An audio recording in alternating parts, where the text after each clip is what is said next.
Abençoados, eleitos e amados da graça de Deus, estamos de volta aí com mais um estudo aí, amém? E o tema desse estudo é: se Cristo já veio, porque a terra não foi destruída? Se Cristo já veio, porque a terra não foi destruída. É uma palavra que é tirada de Mateus 24:3, e no final, né, no final desse versículo, né, no final do capítulo 3 desse versículo, que diz: qual é o sinal da tua vinda? É o fim dos tempos. Então, está associada ao quê? A vinda de Cristo com o fim dos tempos. Está associado a vinda de Cristo ao fim dos tempos.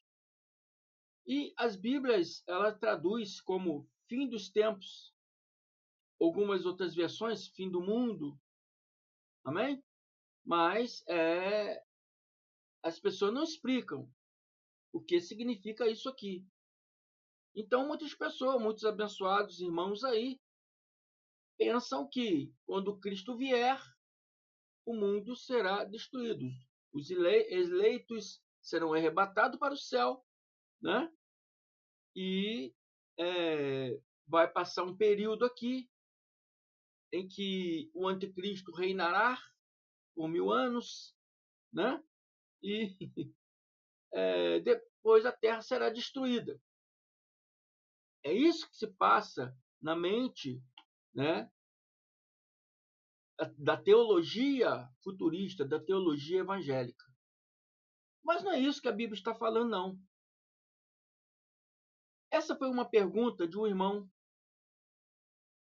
Eu vou falar o nome eu vou falar o seu nome, meu irmão. Vou falar o seu nome para você saber que esse estudo aqui eu fiz por causa de você, por causa da sua pergunta, tá? Eu sempre digo, né? Façam perguntas que eu vou estar explicando, entendeu? Então você fez essa pergunta, eu tenho que falar o seu nome para você saber que é o estudo que você pediu, tá bom? Que eu disse que ia fazer. Então, Marcos Paz enviou para mim uma mensagem e disse: bom dia, graça e paz, Senhor Jesus Cristo. Eu tenho algumas dúvidas com respeito ao preterismos. Exemplo, se Cristo já veio, por que a terra permanece da mesma forma? Então, ele está falando aqui baseado onde os evangélicos se baseiam, né? Em Mateus 24, capítulo 3, versículo final. Se baseiam, né?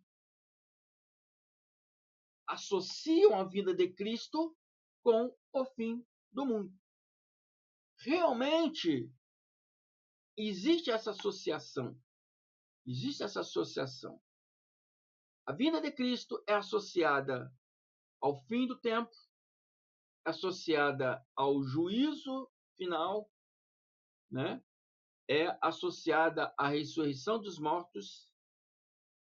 A vinda do Cristo é associada nesses fatores. Realmente, até aí, os evangélicos estão certos em associar esses fatores. Sim. Porém, fim dos tempos não significa fim do mundo. Não significa fim do mundo. Significa fim de uma era. Fim de uma era. A vinda de Cristo seria o fim daquela era, né, mosaica, aquele pacto da lei de Moisés, para o início do pacto da graça de Deus. Por isso a gente vemos aí em vários versículos bíblicos, o mais lido aí é Romanos, que fala que o fim da lei é Cristo. O fim da lei é Cristo. Então, quando Cristo vier, finda-se o tempo da lei.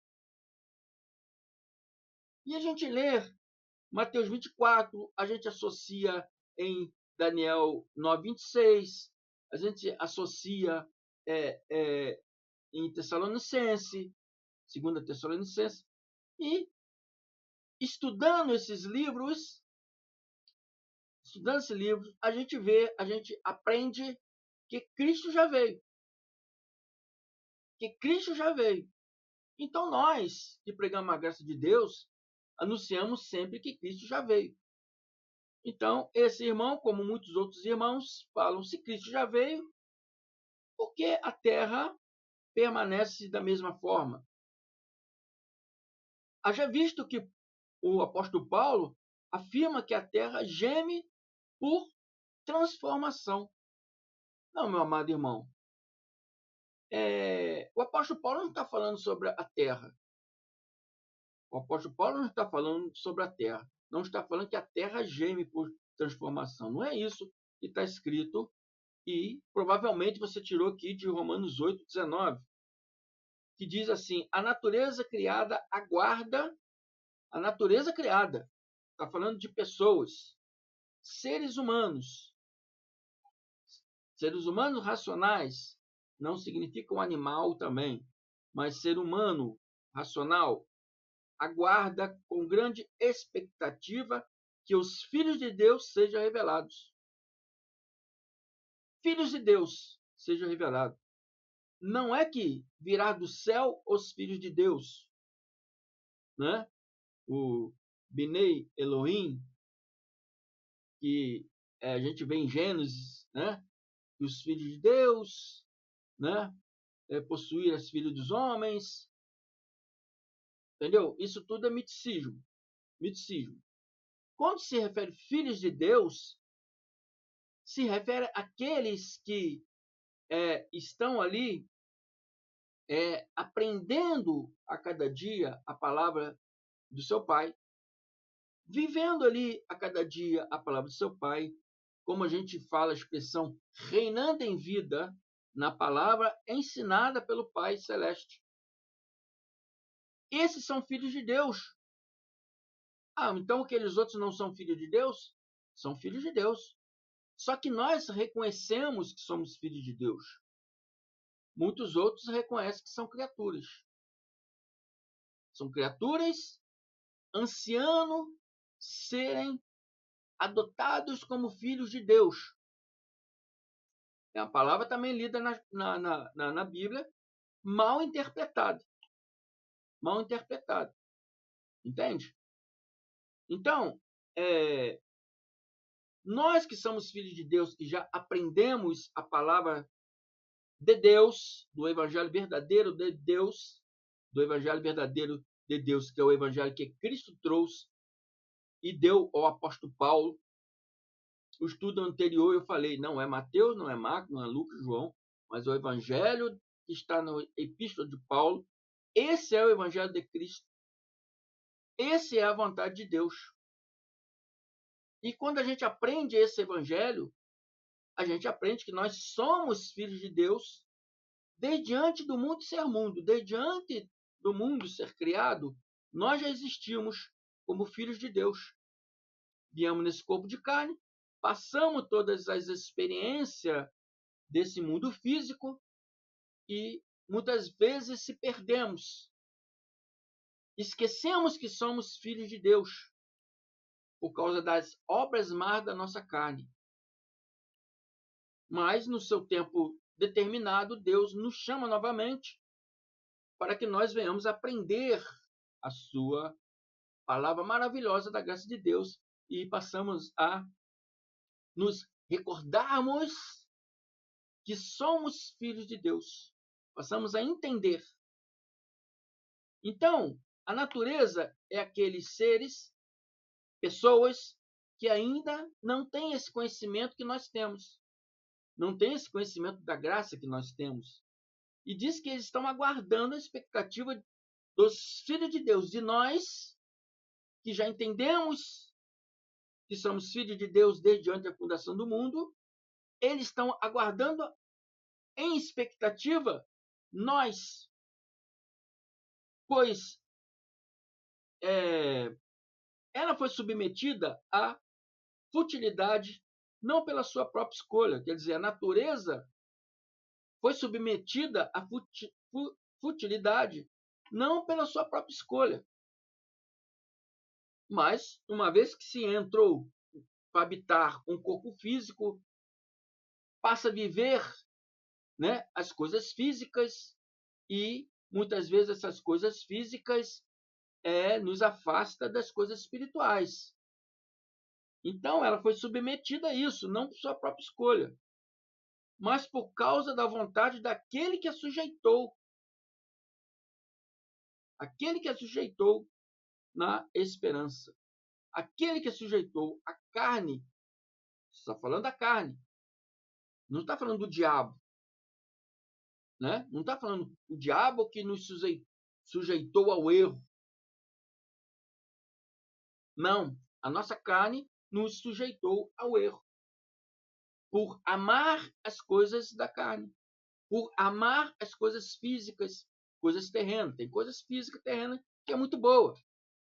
Mas nós temos com a mente espiritual, temos que saber o que é lícito, o que não é lícito para nossas vidas. Está entendendo? Mas por causa da vontade daquele que a sujeitou na esperança. Então, na esperança de buscar os filhos de Deus, de esperar os filhos de Deus, né? A própria natureza criada tem esperança.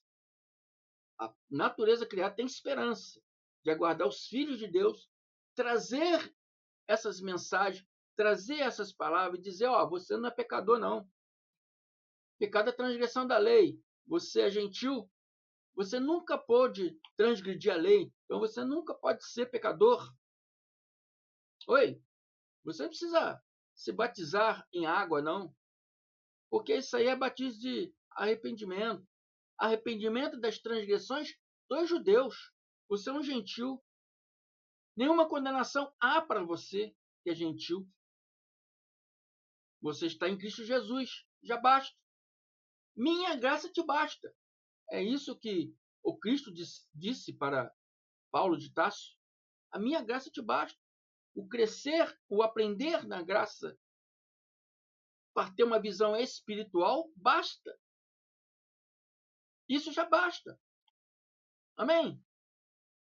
Você não precisa ir lá no monte buscar o Senhor, porque, Ele hoje habita dentro de cada um de nós. Amém? Glória a Deus. Você não precisa jejuar, meu irmão. Porque esse jejum, a Bíblia mesmo explica que é para você buscar os seus próprios interesses. Ainda fala mais. Porque jejuando nós e vós não ouve. Parece que Deus não ouve, né? Ele ouve. Só que ele vê que aquilo ali não está baseado na vontade dele. Ele diz que misericórdia eu quero. E não sacrifício. No momento que você está jejuando, você está se sacrificando. E ele diz, acaso é esse o jejum que eu quero? Que você se humilhe, que você se dobre? Você não precisa nada disso, meu irmão. É isso aí que a criação, que os filhos de Deus, que anseia pelos filhos de Deus, é isso que eles anseiam, que nós venhamos chegando aqui e dizer para vocês, vocês são abençoados, predestinados, justificados, nenhuma condenação há para vocês. É isso que a criação anseia em ouvir. Isso que eles anseiam em ouvir. Por isso diz aqui que a natureza criada aguarda com grande expectativa que os filhos de Deus sejam revelados, que os filhos de Deus se manifestem. Não está falando de anjos, não. Está falando de nós, que aprendemos já a verdadeira palavra do Cristo. Temos que nos manifestar para eles. Amém? Que não foram sujeitados pela sua própria vontade, mas por causa da vontade daquele que a sujeitou, da natureza carnal, natureza adâmica. Na esperança, né? Eles aguardam na esperança de que a própria natureza criada seja libertada da escravidão, da decadência em que se encontra, para a gloriosa liberdade dos filhos de Deus, para que eles venham viver, reinar em vida, como nós estamos reinando em vida. Amém? Muitas vezes falamos, mas as pessoas, muitos não querem ouvir a gente. Muitos querem continuar sofrendo. Muitos querem continuar sendo enganados.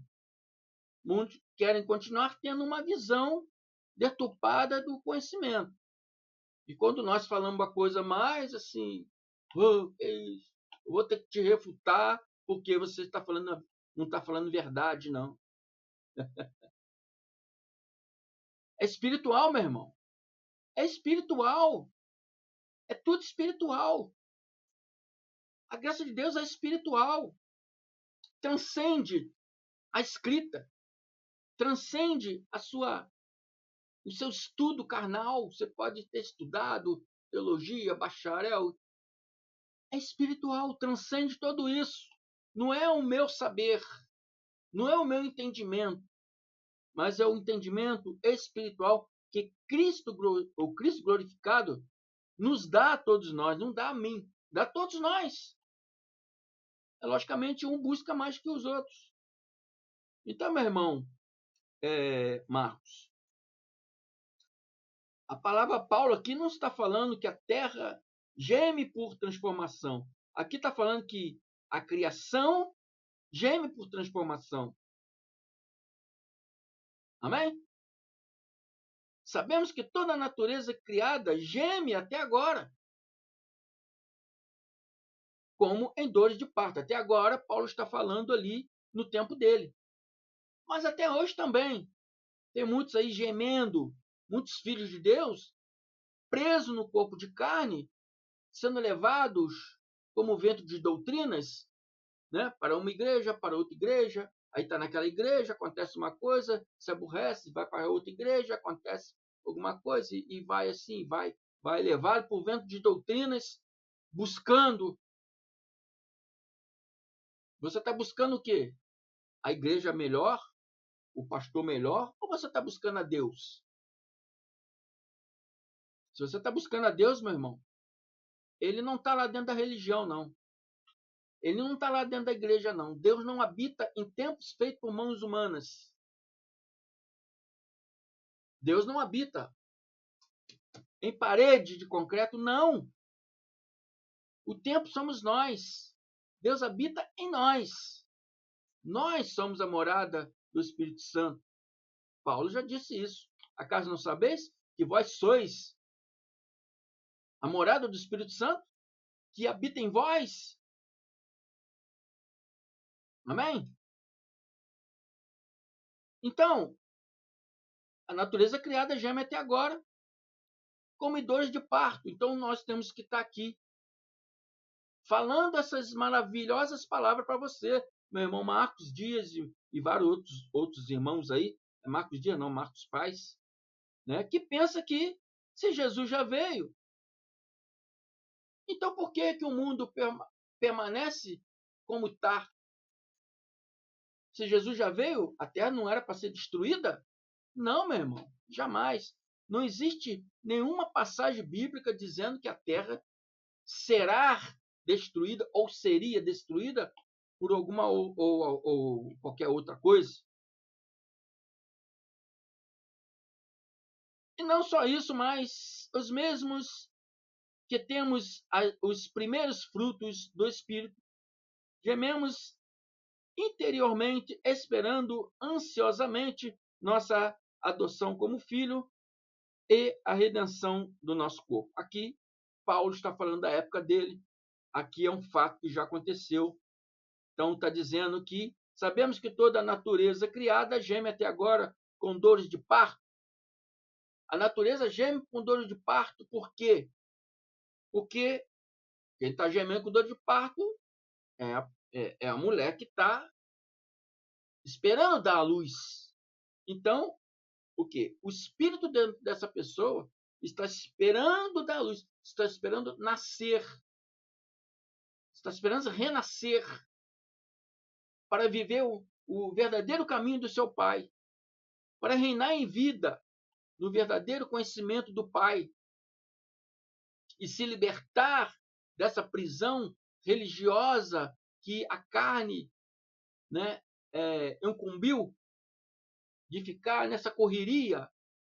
É jejum, é batismo, é buscar Senhor, sabe? Isso é cansativo. E são tudo leis para judeus. Não é para nós cristãos. Amém? Misericórdia eu quero e não sacrifício. O conhecimento de Deus acima de todas as coisas. O conhecimento da palavra da verdade. O conhecimento da graça de Deus é o que Deus quer para nós. Acima de qualquer ritualística religiosa, de rudimentos religiosos.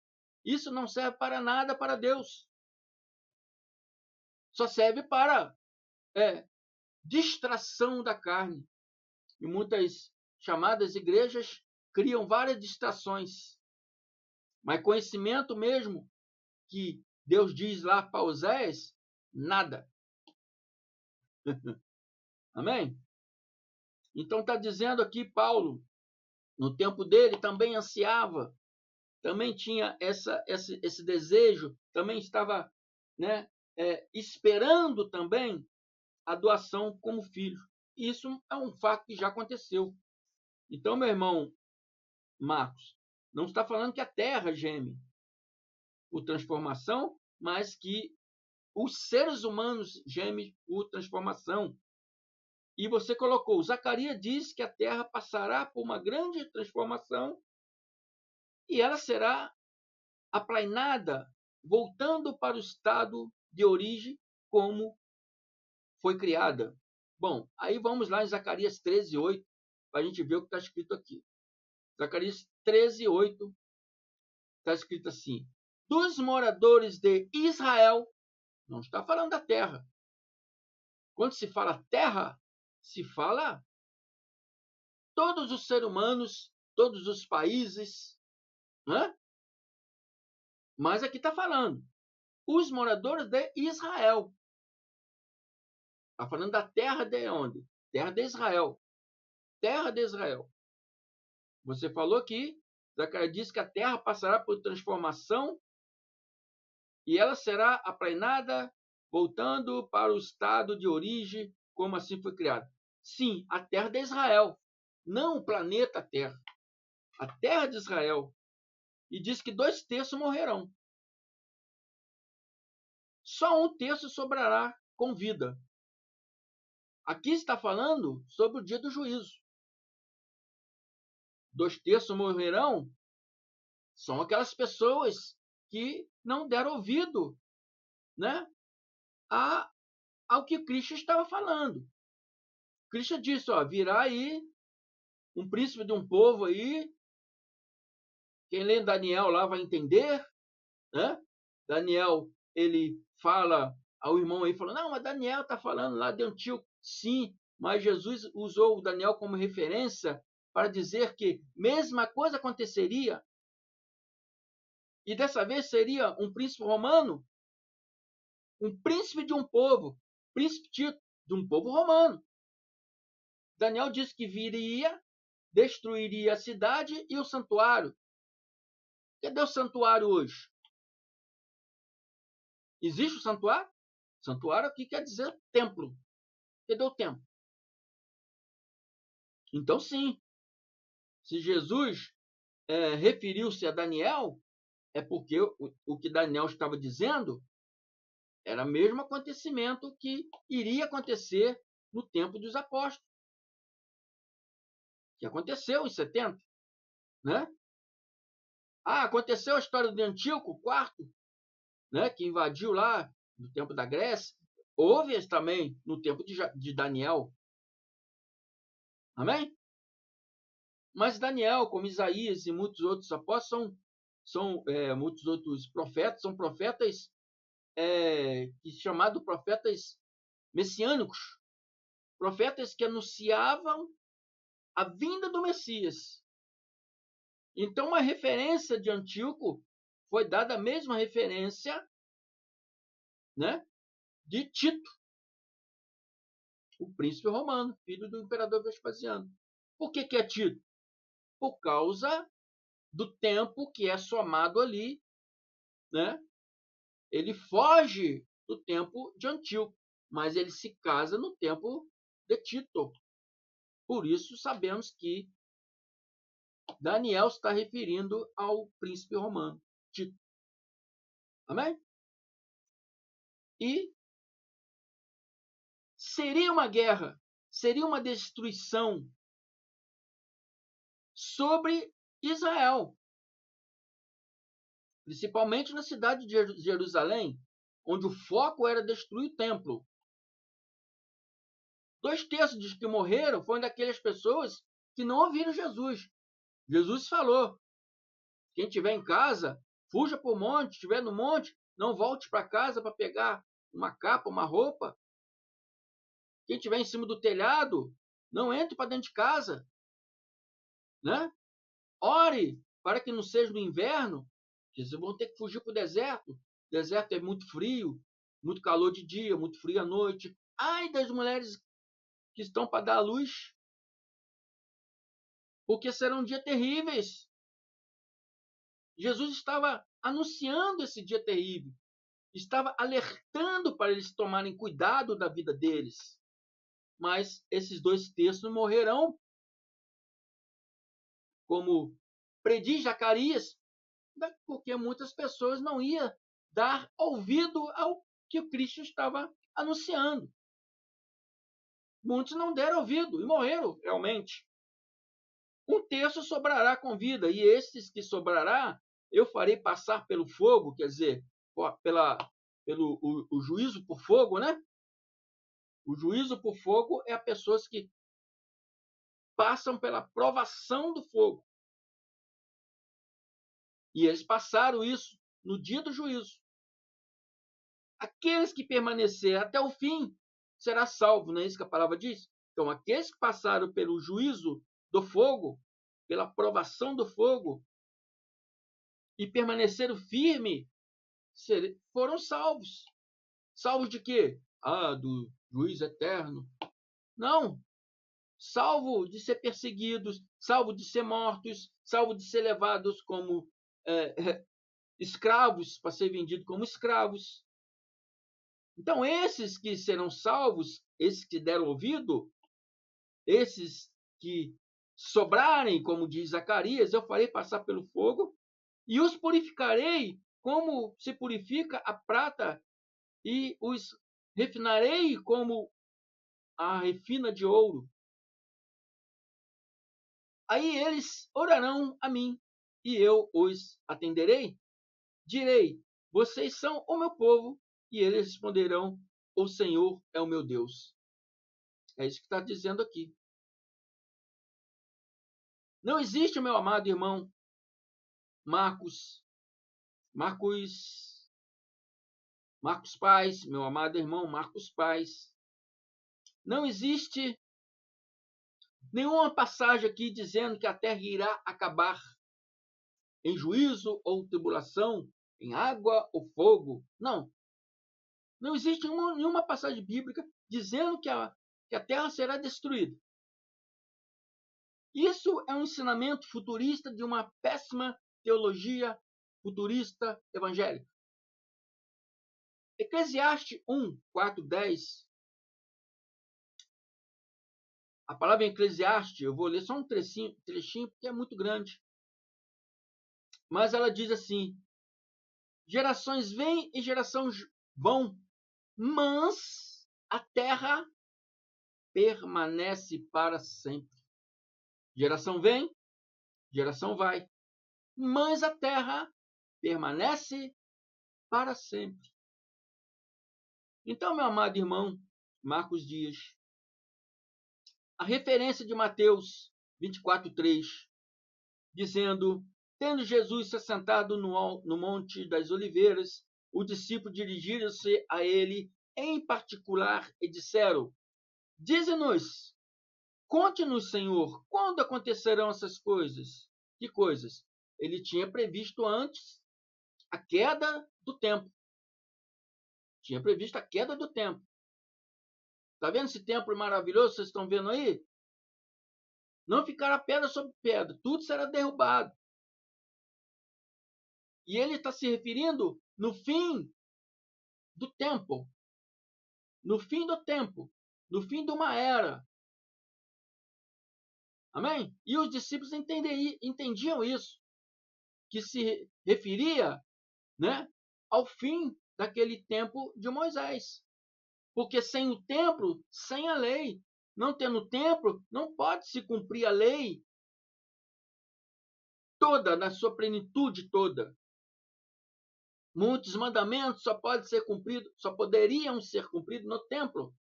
Sem templo, muitos mandamentos não podem ser cumpridos.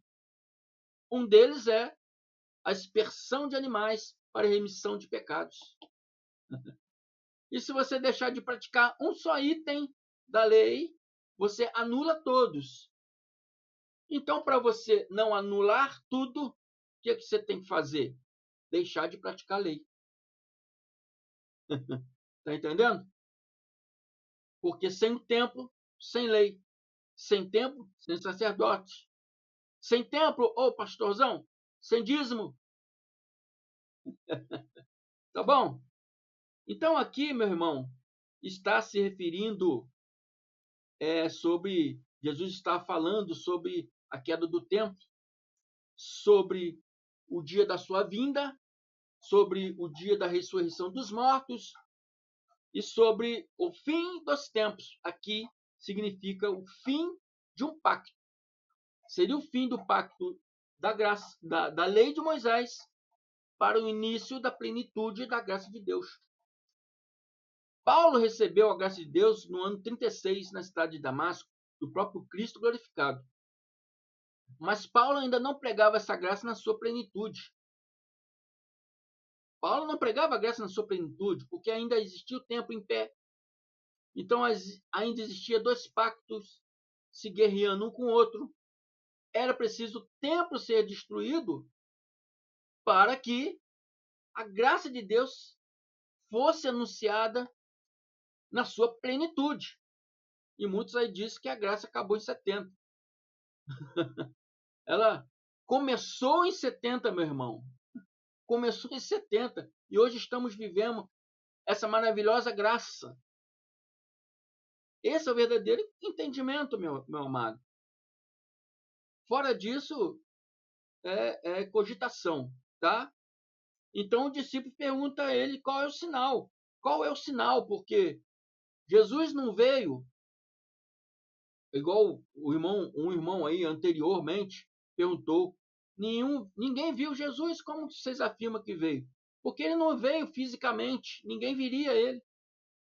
Ele veio através de sinais. Ele viria através de sinais. Por isso que eles estão pedindo aqui qual é o sinal. Eles estão pedindo um sinal. Qual é o sinal?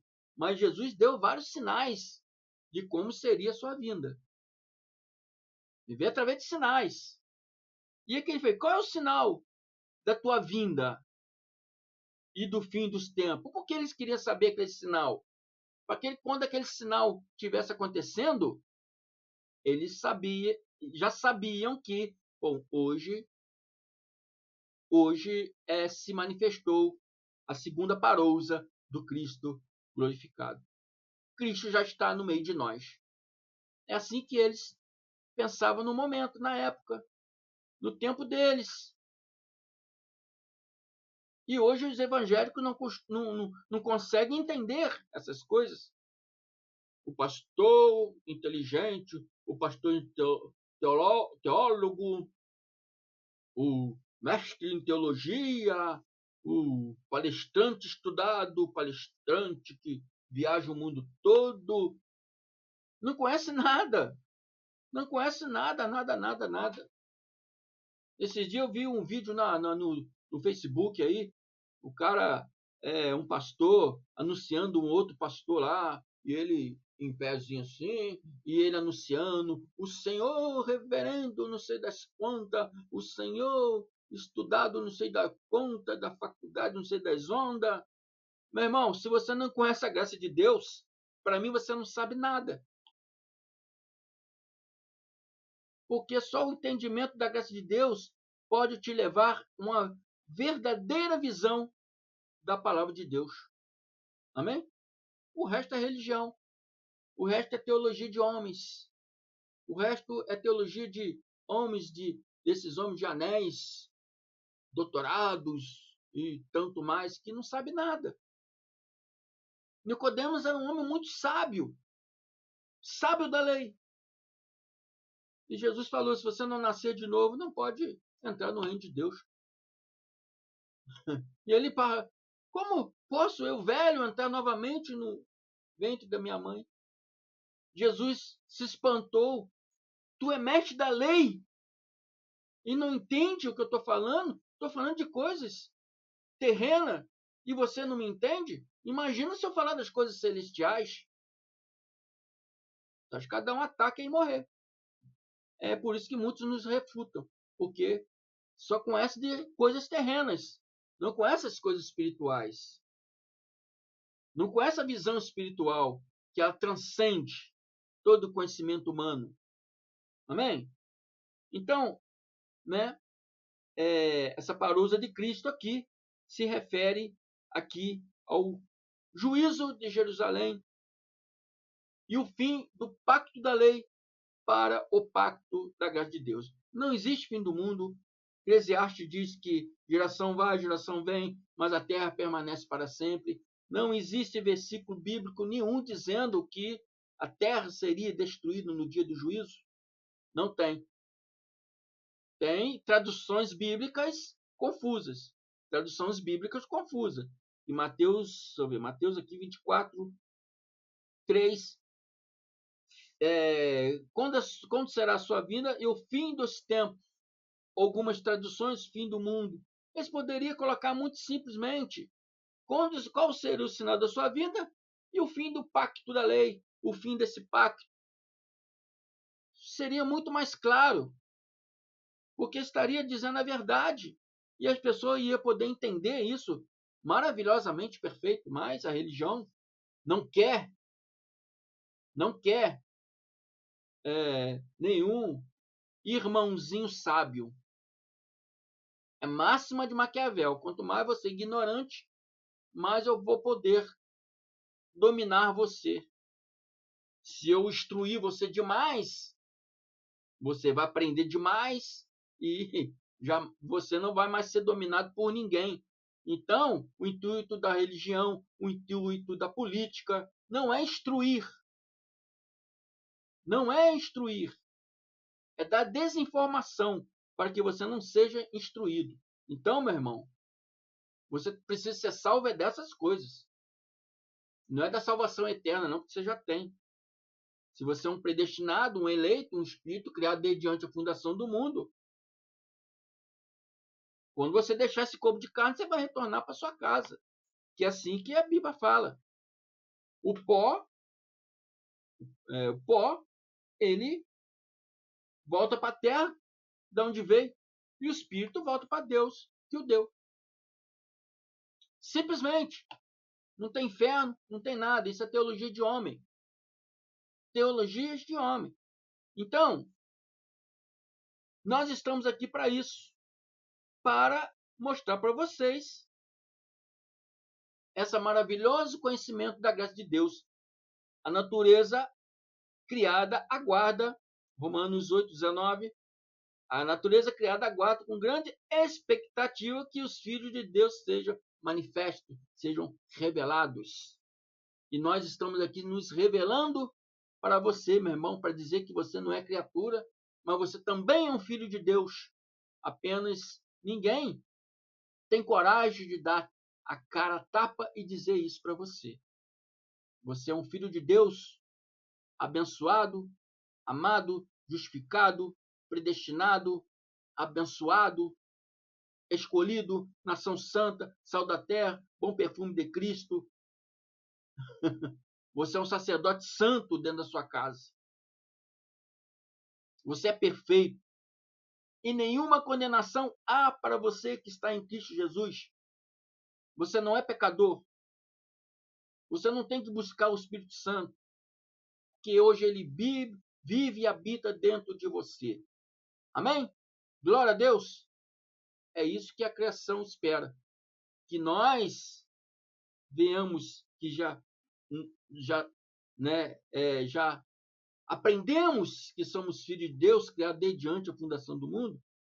A criação aguarda que nós venhamos a revelar essa maravilhosa palavra da verdade para eles. Amém? Então, está revelado aí, meu irmão Marcos Paz, se Cristo já veio, porque a terra não foi destruída? Porque nunca houve um mandamento prevendo que a terra seria destruída. Geração vem, geração vai, mas a terra permanece para sempre. Aqui, quando fala em Mateus 24:3, fim dos tempos, fim do mundo, significa fim de uma era, fim da era de Moisés, fim daquele pacto religioso de Moisés, o fim da lei para o início da graça de Deus, e qual o fim da lei houve espiritualmente em João Batista, né? Jesus ainda estava cumprindo aquilo para o qual ele veio cumprir. No madeira ele disse: está consumado. Mas o templo ainda estava em pé, então a lei física continuava. Então ele disse que é preciso esse templo ser destruído. Em 70, o homem da perdição, o filho da perdição, o homem do pecado, o filho da perdição veio, né? O príncipe que Daniel disse, o qual o próprio Jesus anuncia, quem lê Daniel entenda, ele veio em 70, destruiu o santuário, destruiu a cidade. Amém? Uma vez que esse templo foi destruído, fim da lei. Então Paulo diz em Hebreus, né, que ali houve o fim daquele pacto, porque a lei nunca tinha aperfeiçoado coisa alguma. Então foi preciso ela ser destruída para que as pessoas fossem salvas da transgressão. Salva da transgressão, para viver como os verdadeiros filhos de Deus, reinando em vida como verdadeiros filhos de Deus. Amém? É assim que nós devemos viver hoje. Então é isso aí, meu irmão. Não é fim do mundo, é fim de um pacto.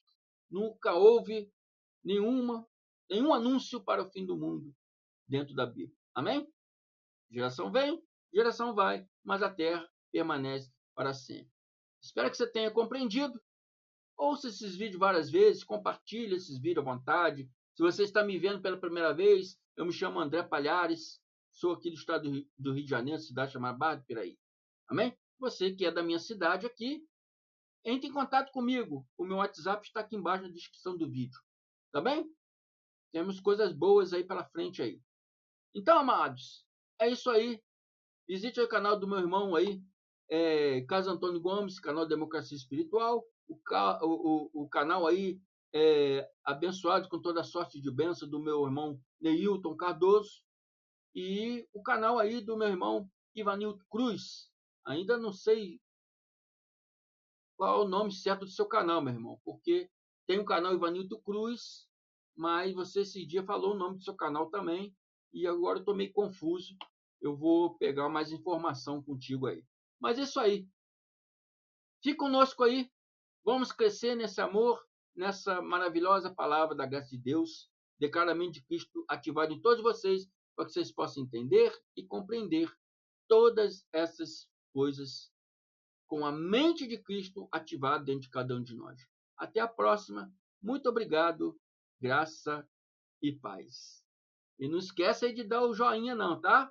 Até a próxima.